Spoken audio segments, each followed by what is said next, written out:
ఉప్పుడు పిండి చేశాక అడుగునొచ్చిన ఈ పెచ్చుంది చూసారు? చిన్నప్పుడు దీనికోసం మా అక్క చెల్లెల మధ్య యుద్ధాలు జరిగిపోయేవి.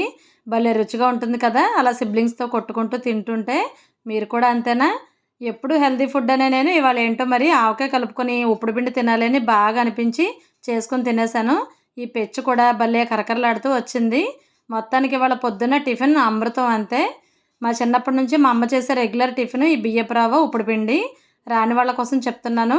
సింపుల్‌గా అయిపోతుంది. స్టవ్ వెలిగించి బాండీలో కొద్దిగా ఆయిల్ వేసుకొని తాలింపు దినుసులన్నీ వేగాక ఒక పెద్ద ఉల్లిపాయ, 2 పచ్చిమిర్చి ముక్కలు చీలికలు వేసి వేయించి ఒక గ్లాసు బియ్యపు రవ్వకి 2 గ్లాసులు నీళ్లు పోసుకొని సరిపడా సాల్ట్, కరివేపాకు వేసి నీళ్లు మరిగిన తర్వాత బియ్యపు రవ్వ వేసి కలిపేసి ఒక పావుగంట సేపు సన్నని మంట పైన ఉడికించుకుంటే ఉప్పుడు పిండి రెడీ అయిపోతుంది.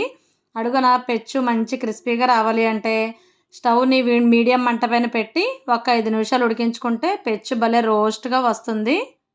ఉప్పుడు పిండి ఉడికాక ప్లేట్‌లో పెట్టేసుకున్నాక మూకుడిని 2 నిమిషాలు చల్లారాక అట్లకాడతో గీకుతో తీస్తే సులువుగా వచ్చేస్తది ఈ పెచ్చు. చాలా బావుంటుంది కదా!